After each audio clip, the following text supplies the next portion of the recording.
city chief, spade your highness, the finest brother in the streets. I'm like a child at war, slipping in jakes like a matador, son. What is up, everybody? It's once again a new episode of One Man's Opinion. I had some interesting ideas I thought I'd like to share. Because recently, I sat back and I watched Twilight Zone, the movie, which I've never seen before. But I am very familiar with it because at least two of the stories in Twilight Zone, the movie, have been parodied on Treehouse of Horror, Simpsons episodes. Now, in addition to that, they are also based on old Twilight Zone episodes. So, I took one of these episodes, one of the scenes from the movie, and one of the Treehouse of Horrors, and kind of compared them a little bit. And I thought it'd be kind of fun to look at these, see how they stack up, so to speak, and talk about them a little bit.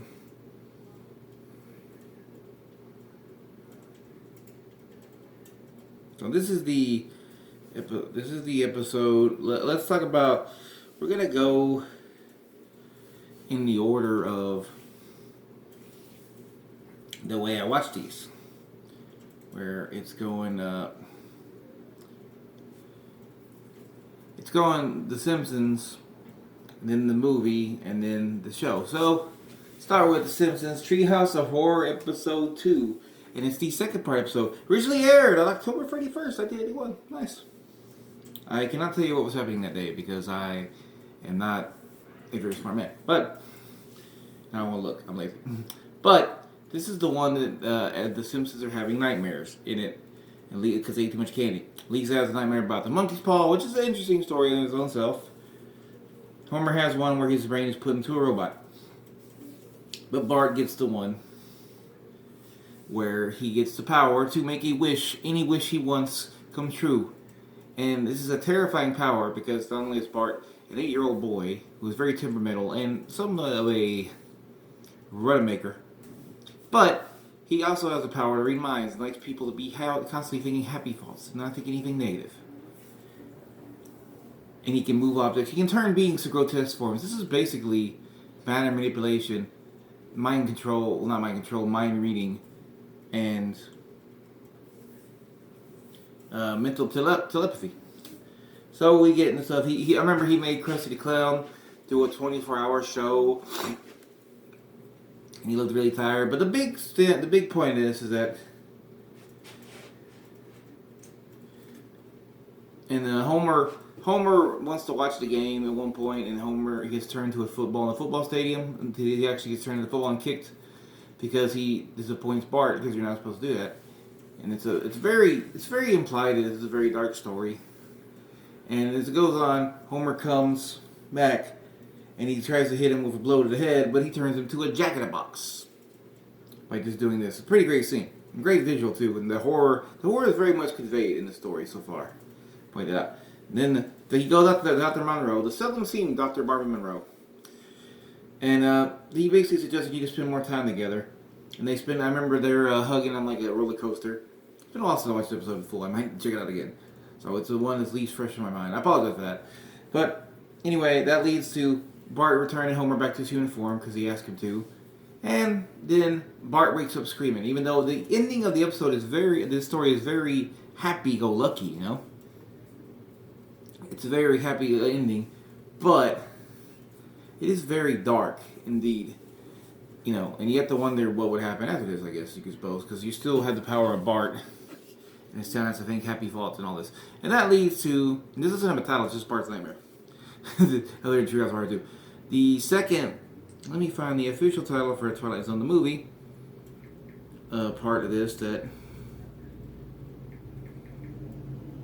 is basically the retelling of the story.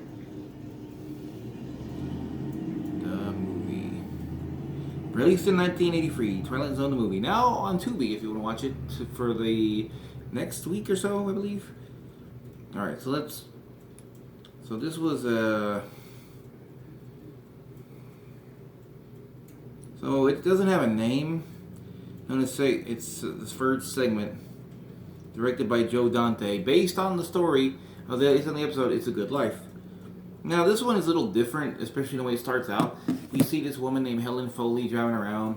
She goes in this place that she's never been to, this town she's not familiar with, and she's looking for a job or something like that. And she sees this kid. He's playing an arcade game, and suddenly the TV starts messing up. This other kid kind of bullies him and pushes him down because he complains about him messing up TV. And she kind of stands up for the kid and pulls the big kid off the little kid. And then he goes outside and drives away, and she accidentally hits the kid with his bike and breaking his bike. So she agrees to take him home. She apologizes. She says she gives him some money to replace it. Well, when they get to his home, it coming up scary. First of all, he tells her several things about himself. He says that it's his birthday, and that his parents aren't very nice to him. They don't care about him at all. And she first thinks this is a very sad situation. And it does sound sad. But then she gets to his home, and it becomes very clear that his parents are a little bizarre, but they don't seem to be anywhere near as bad as he claims to be. And there are several people in his house, besides his parents, that he sort of keeps there. There's also a funny little bit of casting here that I'll get to in a minute. But, so as we go on for the episode, it starts building, and the things just seem very strange, like the fact that he has this pretty nice house, and these people are acting a little weird. We see him going for her purse at one point, and we don't know what's going on. And we see his sister sitting in a room, all by herself, watching TV, with her head turned. And when the camera pans out, we see that she has no mouth. It's really creepy. Great visual. And then it leads to Helen going downstairs, eating with his family.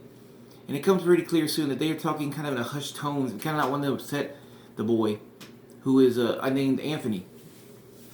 Now, Anthony, and as they're watching the cartoon, they notice the cartoon's talking about being a cartoon, and it transforms from a crow to a mouse, saying that that's what cartoons can do.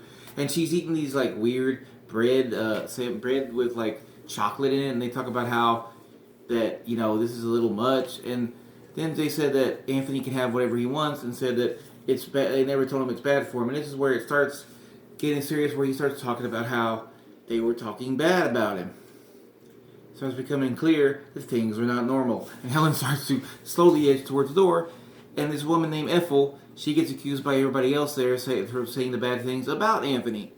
And this leads to him telling her that he's going to send her out. And he sends her to the TV. Into the cartoon. She gets to be a cartoon. Where she gets eaten by, I forgot, I did that at work, sorry. There's a part before this where he wants this one guy to do a magic trick, and he has a hat, and he pulls the rabbit out of the hat, then he pulls the rabbit again, and it's this grotesque giant rabbit. It looks amazing. Amazing work there they did. I think it was a prop. It looked incredible. But anyway, this is when really Helen should have started bolting for the door. This is around the time he found, also I forgot to mention, she pulled out of her purse a little comic, a little bottom of a comic that said, "Help, Anthony's a monster." Which, even if that worked, what exactly would she fake about that? Like, that kid's a monster, he has superpowers? Like, I don't think she jumped at that. But anyway, so Ethel gets sent into the Cartoon World TV, and she gets killed by another cartoon, a really grotesque cartoon. And the funny part here is that Ethel I didn't notice at first, I thought it sounded like her. I had to look it up. It's played by Nancy Cartwright, who is the voice of Bart Simpson, meaning that Bart would later go on to have this same nightmare where he has the powers, and then in the movie version of this, she's playing one of the victims of the powers. And this is where things start getting out of hand, and Helen's trying to get for the door. She tries to leave, and he starts sitting on his family, starts falling apart. They start talking about what he did to his real parents, and it turns out he sent them away, which I guess means he killed them. We never really find out. And then it eventually leads to him saying he doesn't want anyone there, and he sends everybody away, and he's in kind of this endless void with Helen. But Helen starts talking to him, saying that she can help him, she can be his teacher, and he can teach her things. Well, let me read that right away. I feel like I'm forgetting some things. Outside the physical plane of existence. Oh yeah, when Helen tries to leave, forgot he opens the door, there's a big eye. That's awesome. He makes the entire house disappear. You gotta think to himself. He doesn't get why people aren't happy, and Helen tells him she's gonna be his teacher, him a student, and they'll find use for his power. And then they get in the car at the end, they leave the house, they get a car, and they drive away. And also, she asked him what happened to everybody else, and he said he sent them away. So it kind of implied he might have killed them, or he might have just let them kind of leave. I don't know. It's hard to say. And it's clear that he was kidnapping the people in this town, or in this house. He was kidnapping people, tricking them to come to the house. It's revealed like that's what he did to Helen. But, okay, so this one is definitely more horror focused, and it does have a little bit of humor there, especially with the cartoon turning to a cartoon. And the ending is very similar to the one in The Simpsons. He's very happy and kind of happy-go-lucky. So it's an interesting concept, and I thought it was really well done. And probably my favorite of the Twilight Zone movie, of the stories they told there, because the one with John Lithgow was my second favorite, which is another Treehouse horror, leads to another Treehouse horror parody. But anyway, one man's opinion. the best one was the one about the kid with the wishes. Now you get to the episode. It's a Good Life, season 3, episode 8 of the original Twilight Zone, and it came out November 3rd, 1961. Now, this one is also about a character named Anthony, who has powers. Who has the powers basically to get any wish he wants. And this one is really just insanely dark. Because we start out by finding out that these people are living in this town. The rest of the world is gone. We were told it's gone. And these people, just like, this is basically an exact copy. The sisters basically took the exact copy of this, of the Happy Thoughts thing, and just did it in a comedic way. Because that's exactly what's going on. You can't even think bad thoughts or anything around Anthony, or the consequences will be dire. He'll send you, we are told sometimes he'll send people to the cornfields. That will be the idea, like, that he's killing them. You know? And the whole thing, this is done with, like, mostly the adult actors just, like, having to constantly be happy and kind of hide their terror and their depression as powerful. And I can't even begin to imagine. I haven't discussed it, but I couldn't even imagine having to deal with this. Because, at least in the Twilight Zone movie, the kid doesn't have mind reading powers. Here, you were just one bad thought and poof. Like, I could imagine having to keep this front up all the time. This would be horrible. One in existence.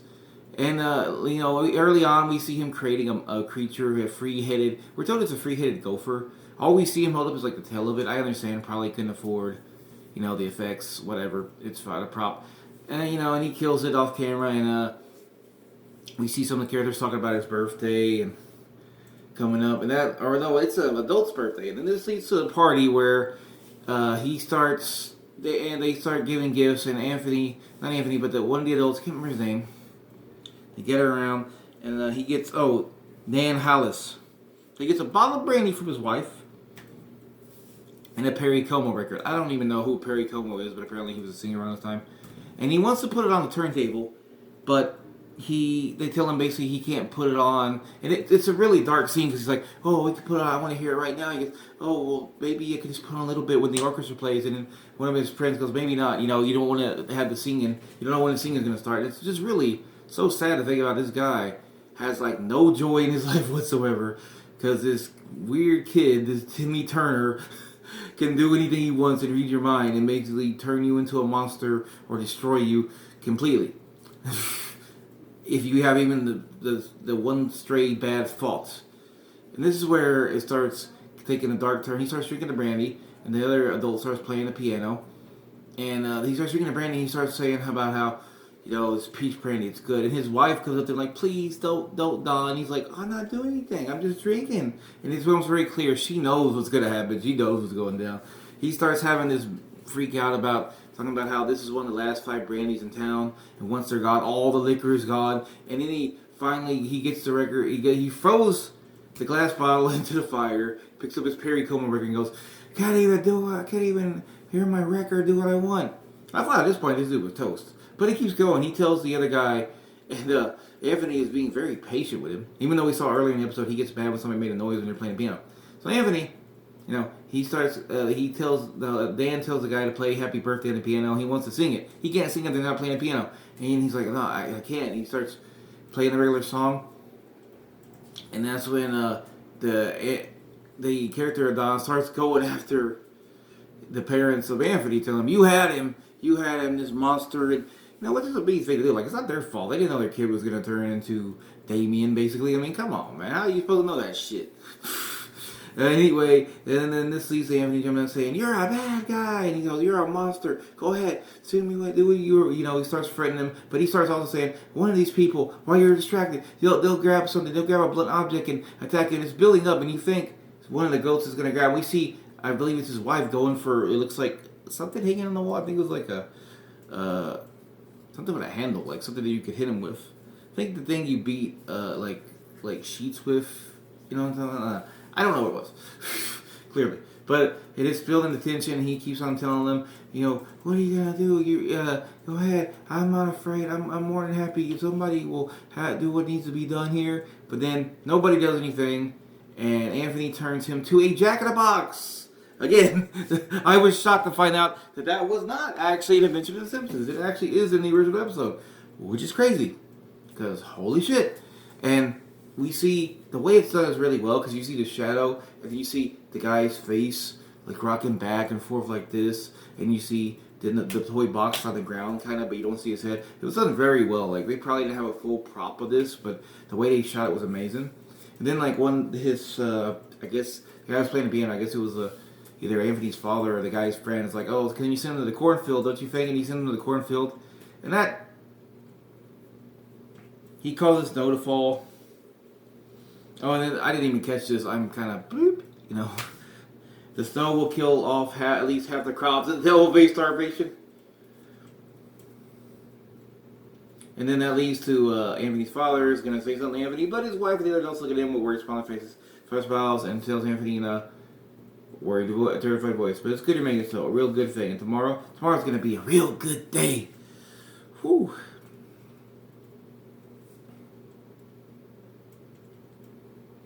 And then we get a really dark ending of the drama.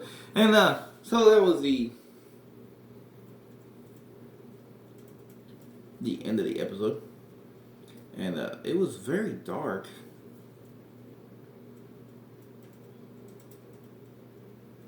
A very dark story indeed, because I didn't even catch the fact he used the snow to kill half the town's crops. So basically, he's killing these people. Also, I forgot to mention, he like made him watch TV, and it was like a weird little kind of claymation cartoon thingy. Suck my dick while I'm pissing, and I still don't give a fuck about your premature opinions, cause my That's badass.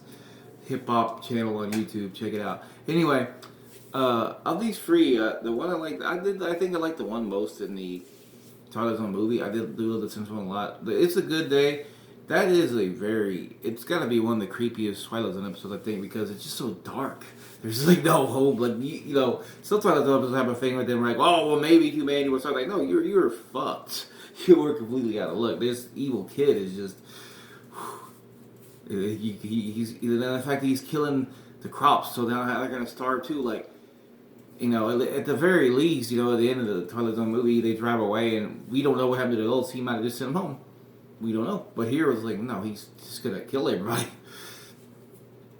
And I mean, I thought the dark ending was gonna be that they did eventually kill him, and then like that was gonna be the way they escaped, but they killed the kid, and they found out they were like floating in space, which was a little bit of dark. But anyway, I really did enjoy all three of these, though, in my opinion. All really good, fun to watch.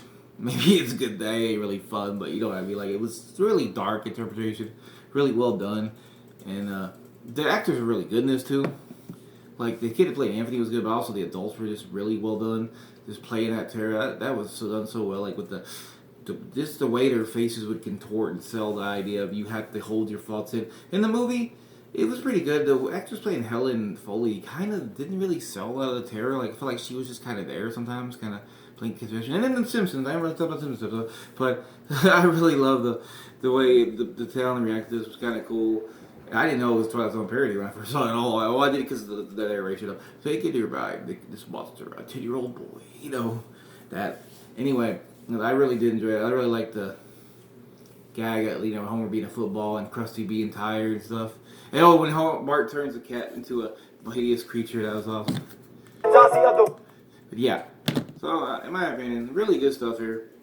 If you get a chance to watch Twilight Zone movie, I would recommend it. Watch Twilight Zone episodes if you like them, if that's your thing. And they remade that show at least 3 different times, so maybe you prefer the other versions. I don't know, but and I definitely do like that Treehouse Horror #2. This is my thoughts on these, how they compare. It's kind of funny that Simpsons basically just copy pasted the original but did a parody version. But that's cool. That's fine. You know, nobody gives it. That's interesting. And the movie version did it kind of completely, not completely, but a 180 different version of it. So anyway, thanks for watching my video. Have a great day.